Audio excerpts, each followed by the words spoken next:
Hello everyone. देखिए class 12th की chemistry और उसके अंदर हमारी यूनिट चल रही है केमिकल काइनेटिक और उसको हम पढ़ रहे थे।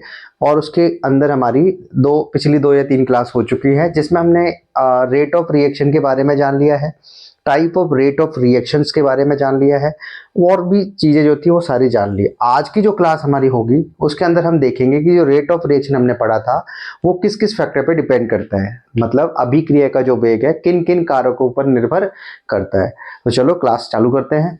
देखो पहला ही फैक्टर है हमारे पास दिया हुआ है हमें, कंसंट्रेशन ऑफ रिएक्टेंट। किस पे करता है? कंसंट्रेशन ऑफ रिएक्टेंट पे। देखो कैसे करता है, जैसे कि कोई अभिकारक है हमारे पास आर और वो कन्वर्ट होकर क्या बदल रहा है? प्रोडक्ट में कन्वर्ट हो रहा है। रिएक्टेंट जो है वो प्रोडक्ट में बदलता है, हमें ये बहुत अच्छे से पता है। तो जो उसका एवरेज रेट का फॉर्मूला हमारे पास था वो था माइनस का डेल्टा, और ये इसको हम क्या बोलते हैं? इसको एक्टिव मास बोलते हैं, जिसके अंदर कंसंट्रेशन भी लिखा जाता है। तो क्या इसका मतलब है? डेल्टा चेंज को बताएगा और आर का मतलब है रिएक्टेंट की कंसंट्रेशन, और नीचे टाइम तो है ही, मतलब ये चेंज इन कंसंट्रेशन है। और ये भी क्या, ये change in product concentration of product है, ये change in concentration of reactant है। और चूंकि टाइम नीचे आ रहा है इसलिए इसको आगे बढ़ लग जाएगा रेट। तो हमने डेफिनेशन में लिखा था रेट ऑफ रिएक्शन में कि rate of change in concentration of reactant और product is known as rate of reaction. अभिकारक या उत्पाद में परिवर्तन की दर दर जब भी टाइम नीचे आता है तो देखा स्टेटमेंट्स में हमेशा दर या रेट का यूज होता है, हिंदी में दर का और इंग्लिश में रेट का यूज होता है। तो ये तो पिछली क्लास में हमने पढ़ लिया था कि अगर टाइम इंटरवल में ऐसा हो रहा है तो उसे एवरेज बोलेंगे, और किसी इंस्टेंट टाइम पे हो रहा है तो उसे इंस्टेंटेनियस रेट बोलेंगे। पिछली क्लास में हमने अच्छे से पढ़ा है। अब देखो रेट ऑफ रिएक्शन में क्या हो, तो हमने एक बार रिवीजन के लिए यहाँ पे फॉर्मूला भी रख दिया है। जब इसको कन्वर्ट करते हैं तो यहाँ पर डी आ जाता है और ये बन जाता है माइनस का D R upon D T बराबर में प्लस का डीपी बाई डी टी। तो यहाँ से हमें ये तो क्लियर हुआ कि रेट ऑफ रिएक्शन का मतलब क्या होता है। तो rate of change in concentration of reactant और प्रोडक्ट इज नॉन एज क्या बोलते हैं उसको? Rate of reaction. ये हमारे पास ये वर्ड हमें समझ आ गया होगा। हिंदी में अभिक्रिया वेग क्या होता है? अभिकारक या उत्पाद की सांद्रता में परिवर्तन की दर। देखो ये परिवर्तन को दिखाता है, ये बड़ा जो ब्रैकेट है सांद्रता को दिखाता है और नीचे टाइम लग रहा है इसलिए दर। तो अभिकारक या उत्पाद की सांद्रता में परिवर्तन की दर क्या कहलाती है? अभिक्रिया वेग, रेट ऑफ रिएक्शन, जिसको हमने दो पार्ट्स में देखा था, एवरेज रेट और इंस्टेंटेनियस, औसत वेग और औसत अभिक्रिया वेग और ताक्षणिक अभिक्रिया वेग, इस तरह से हमने उसको देखा था। अब हमें ये देखना है कि जो रेट ऑफ रिएक्शन है वो रिएक्टेंट की कंसंट्रेशन पे कैसे डिपेंड करता है। तो देखो हमने देखा है कि जितना ज्यादा रिएक्टेंट होगा, कंसंट्रेशन ऑफ रिएक्टेंट जितनी ज्यादा होगी तो वहां पर क्या होगा? कॉलिजन जो है वो इफेक्टिव होगा, इफेक्टिव कॉलिजन की संख्या बढ़ जाएगी, उसकी वजह से प्रोडक्ट हमारा जल्दी बन जाएगा और उससे उसके रेट ऑफ रिएक्शन बढ़ जाएगा। इसलिए हम सीधा बोल सकते हैं कि जो रेट ऑफ रिएक्शन है वो डायरेक्टली प्रोपोर्शनल होती है किसके? कंसंट्रेशन ऑफ रिएक्टेंट का। तो इसको ऐसे समझना है जैसे कि एक टंकी है वो आधी भरी है और हम किसी उस बकेट में पानी भर रहे हैं, और उसी अगर वही टंकी फुल भरी होती तो वो क्या होता? वो पानी जो है वो उस बकेट के बाल्टी के अंदर क्या आता? तेजी से आता। मतलब जितना ज्यादा टंकी में पानी है उतना जल्दी जल्दी से वो प्रोसेस होती जाएगी, नल में पानी तेजी से आता जाएगा। इसका मतलब सिंपल ये है, जितना ज्यादा टंकी में पानी उतनी ज्यादा वो प्रोडक्ट खाली होती जाएगी, मतलब प्रोडक्ट बनता जाएगा। मतलब रिएक्टेंट जितना ज्यादा प्रोडक्ट भी उतना जल्दी जल्दी बनेगा। और उस प्रोसेस को जिस रिएक्टेंट खर्च हो रहा होता है, प्रोडक्ट बन रहा होता है, तो उस प्रोसेस में उसको ही तो बोलते हैं हम रेट ऑफ रिएक्शन। तो हम वही बोल रहे हैं, जैसे टंकी में जितना ज्यादा पानी होगा वहां पर प्रोडक्ट जल्दी जल्दी बनेगा, खर्च प्रोडक्ट जल्दी ये बनता जाएगा, वो खत्म होता जाएगा और उससे रेट ऑफ रिएक्शन क्या हो जाएगी? हमारी बढ़ जाएगी। इस तरह से इसको समझ सकते हैं। इसमें एक वर्ड आया है इफेक्टिव कॉलिजन, एक वर्ड यहाँ पर लिखा हुआ है इफेक्टिव कॉलिजन। आगे चल के कॉलिजन थ्योरी हमारा लास्ट टॉपिक होगा इस यूनिट का, तो वहां पर हम समझेंगे इफेक्टिव कॉलिजन क्या है। फिलहाल हमें ये ध्यान में रखना है इफेक्टिव कॉलिजन के लिए दो बातें। कभी भी कोई भी दो चीजों को कॉलिजन करना है तो उसके पास दो चीजें होनी चाहिए। एक तो वो प्रॉपर ओरिएंटेशन में हो, मतलब एक उचित विन्यास में बैठे हो, आमने सामने की टक्कर हो। दूसरी बात, उनके पास प्रॉपर एनर्जी हो टक्कर के लिए, और उस प्रॉपर एनर्जी को हम बोल देंगे एक्टिवेशन एनर्जी, जिसको हम सक्रिय ऊर्जा बोलेंगे आगे चल के। और इसको हम अच्छे से समझेंगे कॉलिजन थ्योरी के अंदर इफेक्टिव कॉलिजन क्या है। इफेक्टिव कॉलिजन का मतलब ये है, एक तो वो जो कभी भी कोई केमिकल रिएक्शन तभी हो सकती है जब उसके अंदर कौन सी कॉलिजन हो? इफेक्टिव कॉलिजन हो। इफेक्टिव कॉलिजन होने पर ही केमिकल रिएक्शन होती है। इफेक्टिव कॉलिजन के लिए दो बातों को फॉलो करना बहुत ज्यादा जरूरी है। नंबर वन, एक तो प्रॉपर ओरिएंटेशन में टक्कर होनी चाहिए, उचित विन्यास में टक्कर हो। ऐसा ना हो कि कोई एक यहाँ जा रहा है और एक वहां जा रहा है, फेस टू फेस टक्कर हो। दूसरी बात प्रॉपर एनर्जी के साथ होनी चाहिए, सफिशिएंट एनर्जी होनी चाहिए टक्कर के लिए, जिसको हम एक्टिवेशन एनर्जी बोलेंगे, सक्रियण ऊर्जा बोलेंगे। तो देखो अगर हमें लिखना भी चाहे तो हम यहाँ पे क्या लिख सकते हैं, सक्रियण ऊर्जा को हम ई से दर्शा सकते हैं, और दूसरा क्या है उसके पास, proper orientation, proper orientation, proper orientation, उचित विन्यास। तो उस टक्कर को बोला जाता है इफेक्टिव कोलिजन। समझ आ गया होगा भाई। इफेक्टिव कोलिजन का मतलब क्या है, एक तो उसके पास प्रॉपर एनर्जी हो, सफिशिएंट एनर्जी होनी चाहिए, सफिशिएंट एनर्जी होती है उसे बोलते हैं एक्टिवेशन एनर्जी, और दूसरी बात वो जो टक्करें हो रही है वो प्रॉपर ओरिएंटेशन में होनी चाहिए, तब जाके वो केमिकल रिएक्शन होगी। इस पॉइंट से हमें ये समझ आया कि कंसंट्रेशन ऑफ रिएक्टेंट पे अभिक्रिया का वेग किस तरह से डिपेंड करता है। तो जैसे जितना ज्यादा कंसंट्रेशन होगी रिएक्टेंट की, उतना ज्यादा रेट ऑफ रिएक्शन होगा। फाइनल पॉइंट हमारा यही है कि कंसंट्रेशन ऑफ रिएक्टेंट जितनी ज्यादा होगी, रेट ऑफ रिएक्शन उतना ही ज्यादा होगा। और क्यों होगा उसका रीजन हमने लिखा है कि देखो रिएक्टेंट की कंसंट्रेशन के ज्यादा होने से इफेक्टिव कोलिजन वहां ज्यादा होती है, और उसकी वजह से प्रोडक्ट जल्दी जल्दी बनता है, फास्टली बनता है, और उसकी वजह से रेट ऑफ रिएक्शन बढ़ जाता है। इसका मतलब ओवरऑल बात यह है कि rate of reaction is directly proportional to the concentration of reactant. अभिकारक की सांद्रता के समानुपाती होता है कौन, अभिक्रिया का वेग। ये बात समझ आ गई होगी बहुत अच्छे तरीके से कि जो रिएक्टेंट की कंसंट्रेशन है उस पर अभिक्रिया का वेग कैसे डिपेंड करता है। तो फाइनल पॉइंट हमारा ये रहा है कि rate of reaction is directly proportional to the concentration of reactant. देखो अभिक्रिया वेग क्या है वो हमने समझ लिया है, कंसंट्रेशन पे कैसे करता है डिपेंड वो हमने समझ लिया है। अब देखो दूसरा फैक्टर है हमारे पास गैस का, प्रेशर ऑफ गैस के बारे में, कि इस पे कैसे करता है। मान लो कोई गैस है तो उसके प्रेशर पे रेट ऑफ रिएक्शन कैसे डिपेंड करता है।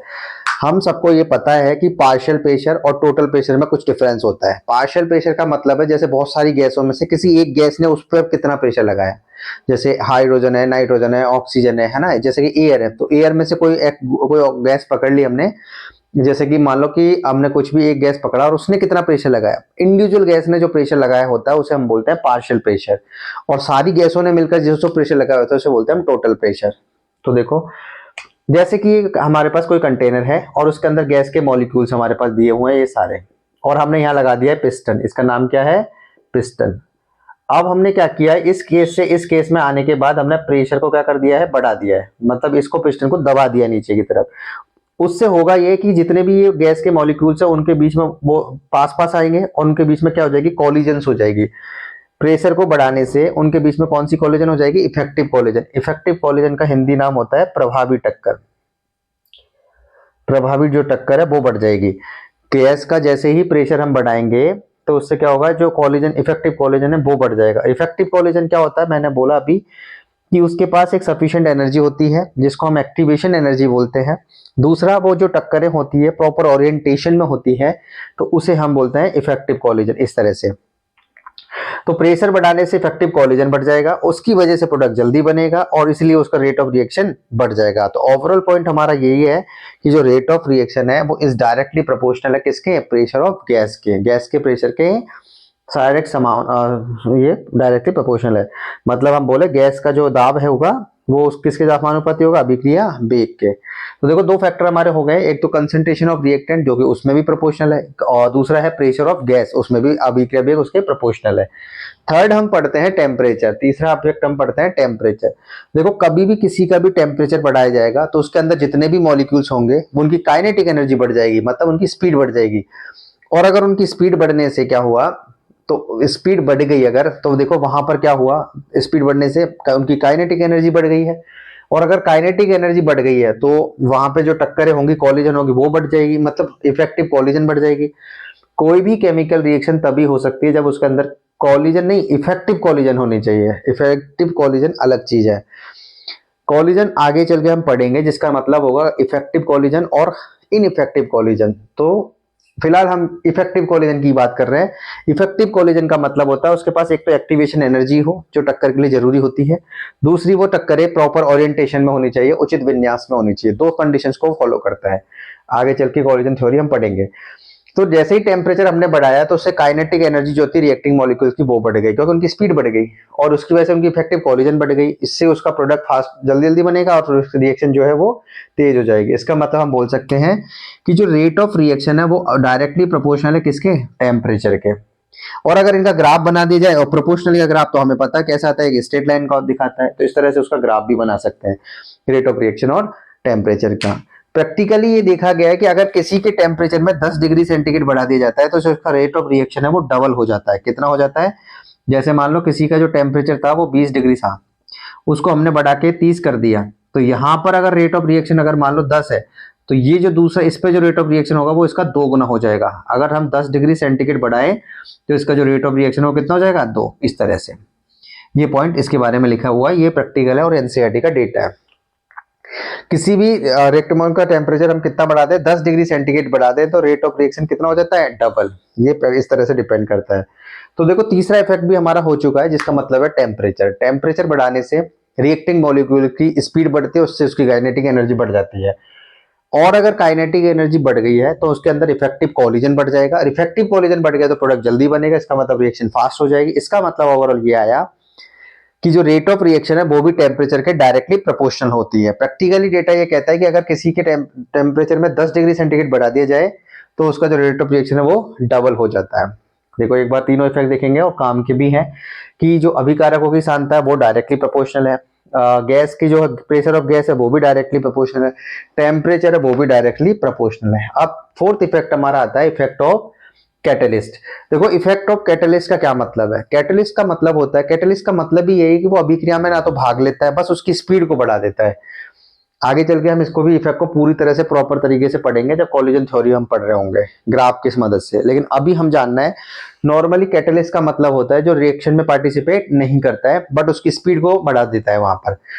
तो ये तो कैटलिस्ट का मतलब हुआ। अब ये इसमें रेट ऑफ रिएक्शन पे क्या इफेक्ट करता है? देखो रेट ऑफ रिएक्शन में मान लो किसी को आगे चल के हम समझेंगे, हालांकि इसको जैसे ये रेट इसका ग्राफ आएगा कुछ इस तरह से, मान लो इतनी एक्टिवेशन एनर्जी चाहिए, तो ये क्या करता है उसकी एक्टिवेशन एनर्जी को ही कम कर देता है इतनी, तो जो रिएक्टेंट मॉलिक्यूल है वो प्रोडक्ट में कन्वर्ट हो जाता है। यहाँ पर ये यहां से यहां तक जो एनर्जी है इसको बोला जाता है एक्टिवेशन एनर्जी, और ये भी क्या है? Activation energy. आगे चल के पूरा समझेंगे बट फिलहाल हम समझ लेते हैं कि ये जो क्या करता है कैटलिस्ट, जैसे उसको रिएक्टेंट को इतना चढ़ के फिर वो प्रोडक्ट में कन्वर्ट होता है, तो ये क्या करता है? वो चढ़ने वाली ऊंचाई को ही कम कर देता है, मतलब एक्टिवेशन एनर्जी को ही कम कर देता है। जैसे किसी को 50 जूल चाहिए प्रोडक्ट में कन्वर्ट होने के, तो वो 30 जूल कर देगा उसको, तो 30 जूल पाके वो प्रोडक्ट में बदल जाएगा। इसका मतलब ये हुआ कि कैटलिस्ट ने क्या किया? एक्टिवेशन एनर्जी को ही कम कर दिया, उसकी वजह से जो रिएक्शन है वो फास्ट हो जाती है।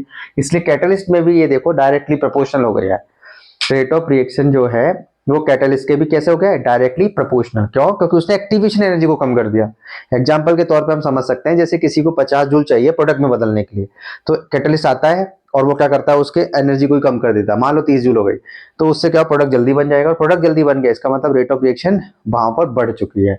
इसका एग्जाम्पल हम देख सकते हैं कि जो N2 है और जब H2 के साथ रिएक्शन करता है तो NH3 अमोनिया बनाता है, और कैटलिस्ट का काम करता है Fe, और ये बहुत तेजी से इस रेट ऑफ रिएक्शन को बढ़ा देता है। मोस्टली इसको 10 गुना के आसपास इसको बढ़ा देता है। नेक्स्ट हम पढ़ते हैं। अब देखो चारों पॉइंट इंपॉर्टेंट थे, 1, 2, 3 और 4, बाकी और भी फैक्टर हो सकते हैं बट जो काम के थे जो इंपॉर्टेंट थे वो सारे लिख रहे हैं हम। पांचवा है सरफेस एरिया। देखो सरफेस एरिया पे कैसे करता है?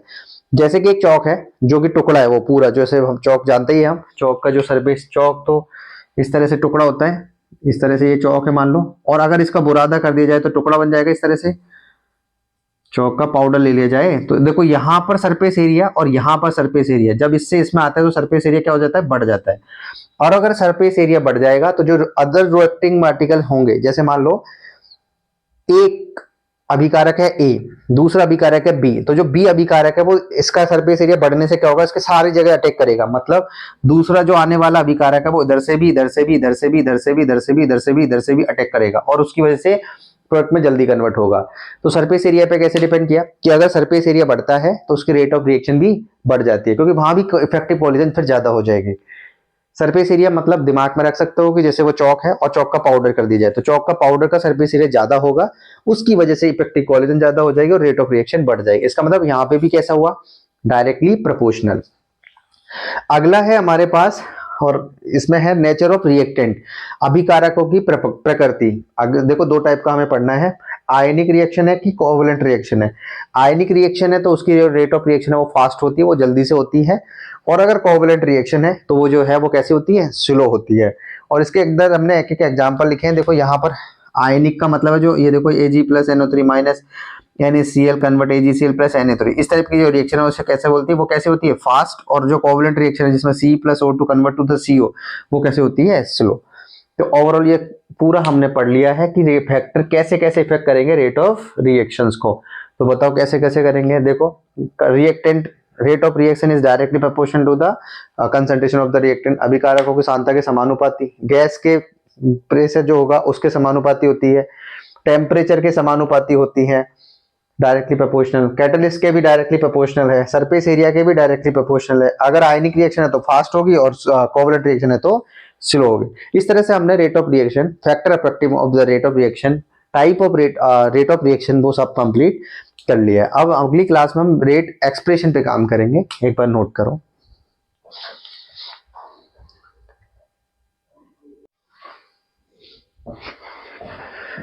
देखिए अब हम चालू करते हैं इसी वीडियो में कि रेट एक्सप्रेशन और रेट कांस्टेंट क्या होता है। देखो रेट कांस्टेंट और रेट एक्सप्रेशन का थोड़ा सा, और एक रेट लॉ, एक वर्ड और हमारे पास आएगा रेट लॉ, जिसको हम आगे पढ़ते हैं। पहले हम पढ़ते हैं रेट एक्सप्रेशन और रेट कांस्टेंट क्या है। देखो रेट एक्सप्रेशन जो है, देखो पहले यह देखो एक रिएक्शन हमने दे रखी है A plus B convert to the C plus D. इसका मतलब जो यहाँ पर A, B और C और जो D दिया हुआ है, ये क्या चीज दी हुई है यहाँ पर, ये जो जैसे इधर की तरफ जो लिखा हुआ है लेफ्ट हैंड साइड में उसको तो बोलते हैं रिएक्टेंट, और ये जो लिखा हुआ है राइट हैंड में वो क्या हो गया प्रोडक्ट। मतलब ये रिएक्टेंट की क्या है स्टाइकोमेट्री है, ए और बी क्या है यहाँ पर स्टाइकोमेट्री कोएफिशिएंट, और ऐसे सी और डी क्या है यहाँ पर प्रोडक्ट की स्टाइकोमेट्री है, रस समीकरण मिति जिसको बोलते हैं हिंदी में। अभिकारकों की रस समीकरण मिति कौन है ए और बी, उत्पादों की रस समीकरण मिति कौन है सी और डी। ये इंग्लिश में बोले तो stoichiometry of reactant is A and B and stoichiometry coefficient of product is C and D. तो एबीसीडी हमने यहाँ लिख दिया है कि भाई एबीसीडी क्या है stoichiometric coefficient of reactant product, अभिकारक उत्पादों की जो स्टाइकोमेट्रिक गुणांक है वो ए और बी, एबीसीडी है। ठीक है भाई, अब हमें ये देखना है कि इसका रेट एक्सप्रेशन और रेट कांस्टेंट कैसे लिखा जाता है।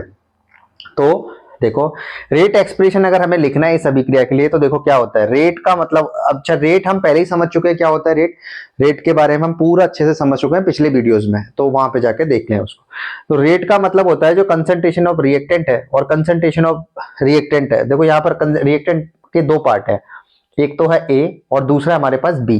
तो एक ए है और दूसरा क्या है बी, दोनों ही रिएक्टेंट है लेकिन उसके दो पार्ट है। तो ए की पावर आनी तो कितनी चाहिए थी ए, और दूसरी दिखने में क्या लग रही है बी। लेकिन कभी भी रेट एक्सप्रेशन ध्यान रखेंगे, रेट एक्सप्रेशन स्टाइकोमेट्रिक कोएफिशिएंट को देख के नहीं लिखा जाता है, ये प्रैक्टिकली डेटा होता है जो पहले से डिसाइड होता है, प्रैक्टिक एक्सपेरिमेंटल डेटा है उसको देख के हम रेट एक्सप्रेशन लिखते हैं। इसका मतलब जो यहाँ पर ए की पावर हमने चढ़ाई है वो ए नहीं है, ए की पावर एक्स है, इसका मतलब एक्स, और बी की पावर कितनी चढ़ाई है बाई, मतलब एक्स और बाई इसके बराबर, ए और बी के बराबर हो भी सकते हैं और नहीं भी हो सकते हैं, बट ये एक्स और बाई डिटरमाइन कैसे होंगे एक्सपेरिमेंटल डेटा के हिसाब से, और वो ये बताएगा कि किस किस कंसंट्रेशन बढ़ाने या घटाने से रेट ऑफ रिएक्शन कैसे बढ़ रही है या घट रही है। तो उसके आधार पर हमको क्या लिखना होता है, इन एक्स और बाई की वैल्यू लिखनी होती है, और उसके बाद में हम इसको आगे चल के पढ़ेंगे, जो एक्स और बाई का जब सम कर देंगे तो उसे ही बोला जाएगा ऑर्डर ऑफ द रिएक्शन, मतलब अभिक्रिया की कोटि से बोला जाएगा। ये बात समझ आ गई होगी। अच्छा जो स्टाइकोमेट्री यहाँ दिख रहे हैं ए और बी, जब इनका सम करा जाएगा तो उसे बोला जाएगा मॉलिक्यूलरिटी, आणविकता, अभी क्या की आणविकता। और जो ये रेट लॉ में जो दिखा जाएगा यहाँ पर, रेट एक्सप्रेशन या रेट लॉ में जो दिखा जाएगा एक्स और बाई, इसका सम करने पर हमें क्या मिलेगा ऑर्डर ऑफ द रिएक्शन, अभिक्रिया की कोटि, जिसको हम आगे पढ़ेंगे, अभी फोकस इस पे करते हैं। रेट एक्सप्रेशन हमेशा एक्सपेरिमेंटल डेटा पे लिखा जाता है। रेट एक्सप्रेशन हमेशा किस पे बेस्ड होता है, based on experimental data, experimental data. देखो एक्सपेरिमेंटल डेटा पे ये बेस्ड होता है, तो इसलिए हमें यहाँ एक्स और वाई की वैल्यू पता नहीं है कि यहाँ पर ए और ये यहाँ पे क्या होगा, इसलिए हमने क्या मान लिया एक्स और वाई, और साथ में हमने, अच्छा तो देखो जैसे ही हमने देखा तो प्रोपोर्शनल अगर कभी भी हटता है तो एक कांस्टेंट आता है जिसको हम बोलेंगे रेट कांस्टेंट। तो यहाँ पर ये के जो है वो प्रोपोर्शनली कांस्टेंट है जिसे हम रेट कांस्टेंट बोलेंगे। यहाँ समझ आ गया होगा भाई। अब एक्स और बाई क्या चीज है वो देखते हैं। यहाँ पर हमने लिखा भी है कि जो एक्स एंड बाई है मे और may not be equal to the stoichiometric coefficient of A and B of the reactant. मतलब हिंदी में भी देख लेते हैं एक बार, एक्स और बाई जो घातांक है वो अभिकारकों के स्टाइकोमेट्रिक गुणांक के ए और बी के बराबर भी हो सकते हैं और उसके अलग भी हो सकते हैं। देखो हमारे पास रिएक्शन है A plus B convert to the C plus D D, जहां पर एबीसीडी स्टाइकोमेट्रिक कोएफिशिएंट है रिएक्टेंट के। तो जब इसका रेट एक्सप्रेशन लिखा जाता है तो ध्यान रखेंगे कि rate is directly proportional to the concentration of the reactant लिखेंगे तो a की पावर x b की पावर y। जब प्रोपोर्शनल हटेगा तो कांस्टेंट आएगा जिसको हम रेट कांस्टेंट बोलेंगे।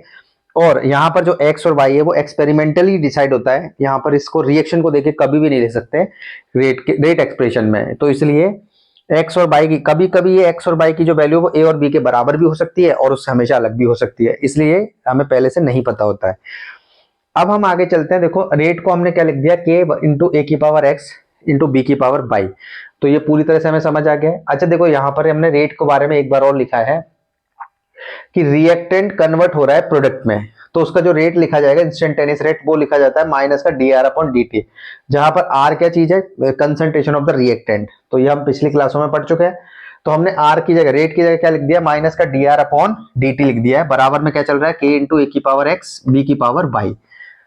तो इसको ही बोला जाता है डिफरेंशियल रेट इक्वेशन। इसको क्या बोला जाता है भाई, डिफरेंशियल रेट इक्वेशन, अवकल वेग समीकरण। और हम पहले पढ़ चुके हैं और अभी आगे चल के पढ़ेंगे, काफी सारी चीजें हैं। तो ये जो हमारे पास आया वो है डिफरेंशियल रेट इक्वेशन, जो कि होता है माइनस का dr अपॉन dt बराबर k इंटू ए की पावर x b की पावर y।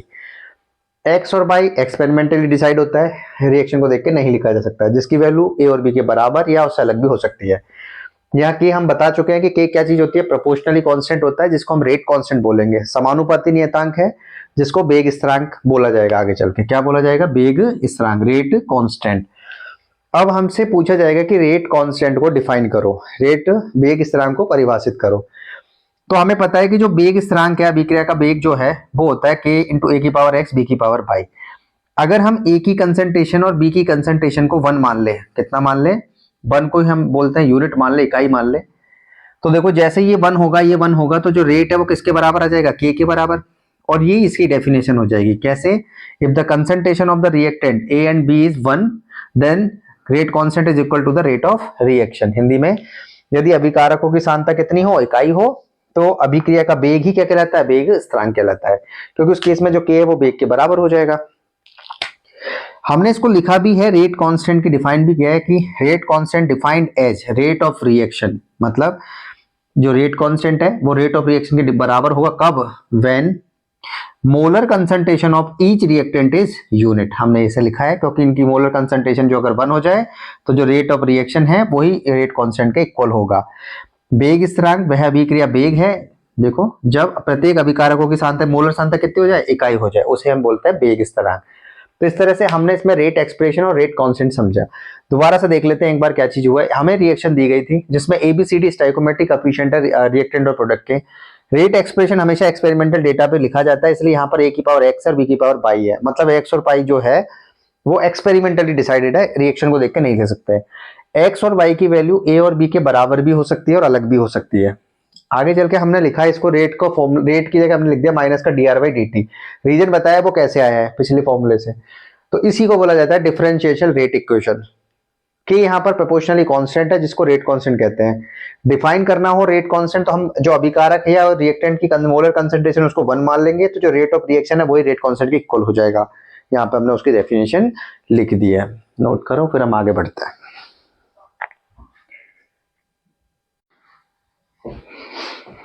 देखिए अब हमारा जो टॉपिक है वो है रेट लॉ। अभी तक हमने रेट एक्सप्रेशन, रेट कांस्टेंट और हम लास्ट टॉपिक पढ़ रहे हैं रेट लॉ। जो भी रेट एक्सप्रेशन होता है वही रेट लॉ होता है। दोनों ही एक्सपेरिमेंटल डेटा से लिखे जाते हैं। बाय रिएक्शन को देख के हम नहीं लिख सकते इसको, क्योंकि जो रिएक्शन में जब बैलेंस केमिकल रिएक्शन होती है, संतुलित रासायनिक समीकरण होती है, तो जो उसमें अभिकारकों का जो रस समीकरण मिति होता है, स्टोइकोमेट्रिक कोएफिशिएंट ऑफ रिएक्टेंट, तो उसको देख के हम नहीं लिख सकते किसी का भी रेट लॉ को। तो चलो देखो रेट लॉ क्या होता है। पहली बात तो ये हमेशा डिटरमाइंड होता है एक्सपेरिमेंटल मेथड से, मतलब प्रायोगिक रूप से ये निर्धारित होता है।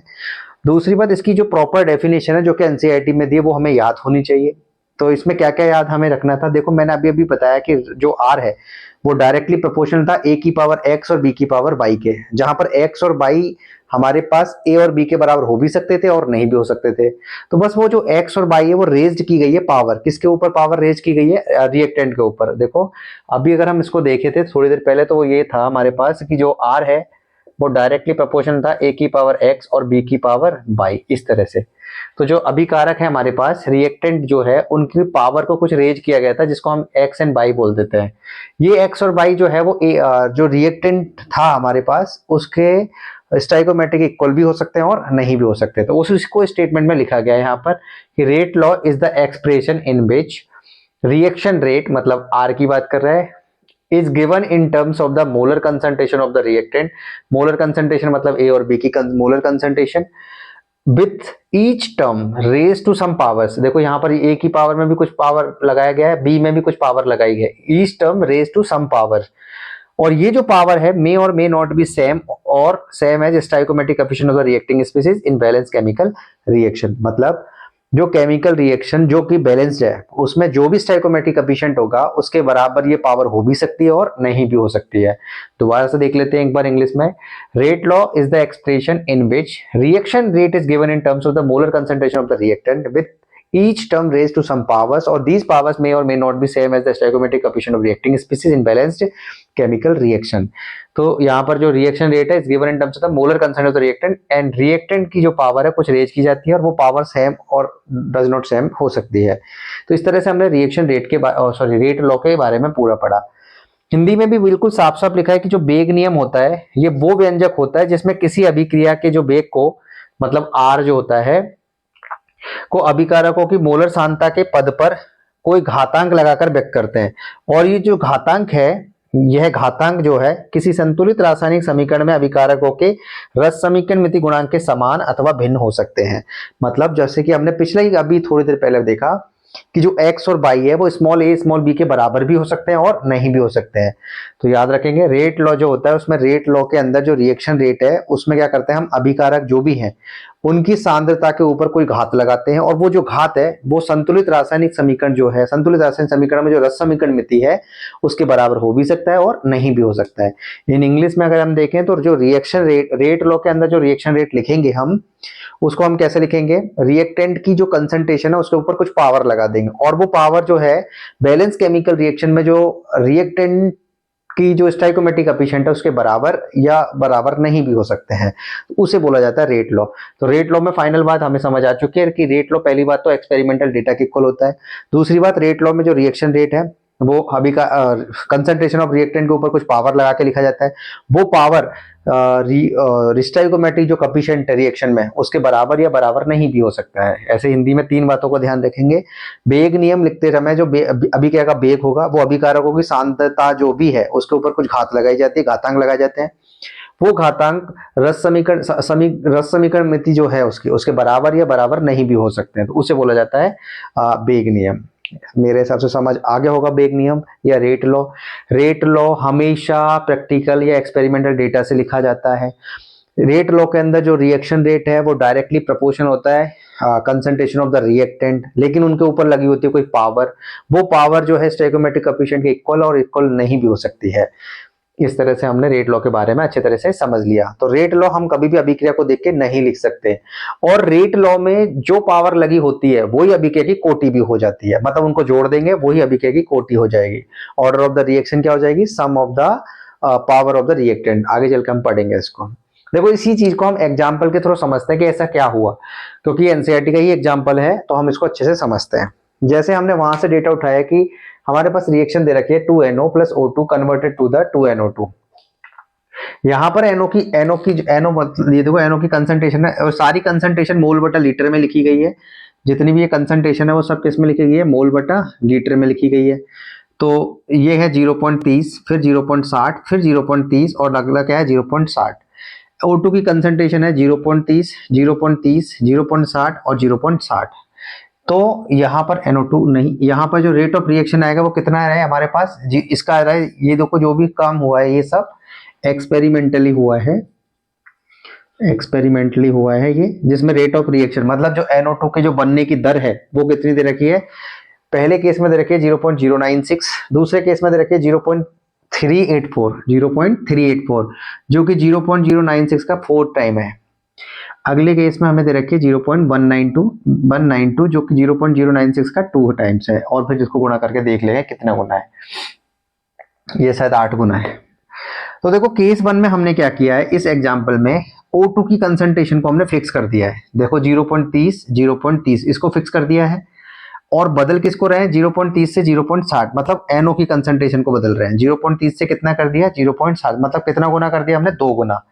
दोबारा देखेंगे, पहले केस में हमने क्या किया, O2 की कंसंट्रेशन जो है उसको फिक्स कर दिया 0.30 0.30। अब हम पूरा फोकस करेंगे NO की कंसंट्रेशन पे।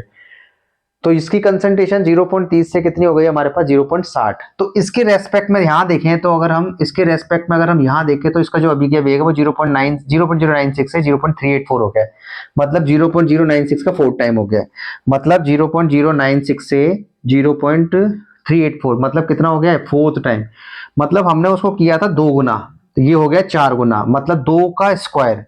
2 की पावर 1 किया था, यहाँ पर 2 की पावर 2 हो गई है। मतलब जो रेट ऑफ रिएक्शन है वो NO की कंसंट्रेशन का 2 पावर में है। मतलब अगर हम उसको 2 गुना करेंगे तो जैसे देखो 2 गुना करेंगे तो ये 2 गुना होगा, कितना आ जाएगा 4 गुना। R कितना आ जाएगा 4 टाइम, 4 टाइम्स आ जाएगा। इस तरह से बात समझ आ गई होगी भाई। मतलब रेट ऑफ रिएक्शन वो है NO की कंसंट्रेशन के कितनी पावर के डायरेक्टली प्रोपोर्शनल है, 2 पावर्स के।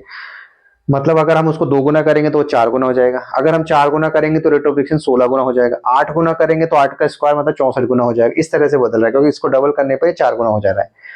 दूसरे केस में हमने क्या किया है कि NO को फिक्स कर दिया, उसकी कंसंट्रेशन हमने 0.30 ले लिया।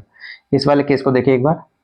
दूसरे केस में 0.30 कर दिया। अब इसी के रेस्पेक्ट में हम बात करेंगे सारी। देखो अब जो O2 की कंसंट्रेशन है वो 0.30 से कितनी हो गई है 0.60। 0.30 से 0.60 मैंने यहाँ शॉर्ट में लिखा भी है। देखो यहाँ पे कितनी हो गई 0.30 से 0.60 मतलब डबल हो गई है, 2 गुना कर दिया। अब इसके रेस्पेक्ट में हम बात करेंगे रेट ऑफ रिएक्शन कितनी हो गई है। ये देखो यहाँ 0.096 है और यहाँ 0.192 मतलब कितना गुना 2 गुना। सिर्फ और सिर्फ कितना गुना हुआ है 2 गुना। मतलब अगर मैंने O2 को 2 गुना किया है तो रेट ऑफ रिएक्शन भी 2 गुना हुआ है।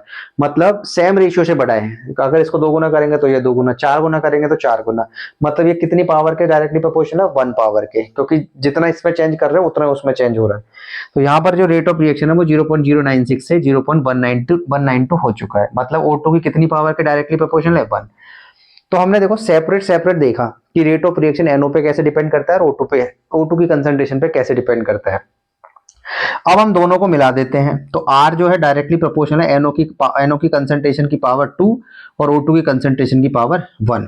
तो यहाँ पर अगर इनको जोड़ दें, यहाँ पर X की वैल्यू और Y की वैल्यू का सम आ रहा है 2 + 1। मतलब जो इसकी ऑर्डर ऑफ द रिएक्शन है वो 3 आ रहा है। मतलब ये थर्ड ऑर्डर रिएक्शन है। अभी कोटि कितनी है 3। तो देखो एक बार पूरा कंप्लीट रिपीट करते हैं। रेट लॉ क्या चीज था। रेट लॉ हमेशा ध्यान रखेंगे, रेट लॉ के अंदर जो भी लिखा जाएगा वो एक्सपेरिमेंटल डेटा पे लिखा जाएगा, पहली बात।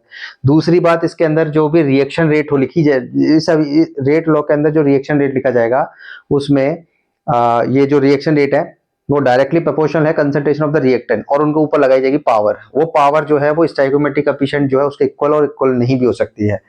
उसके बाद हमने देखा यहाँ पर एक को कांस्टेंट रख के दूसरे को चेंज करके देखा और उसका बिहेवियर देखा आर कैसे बदल रहा है।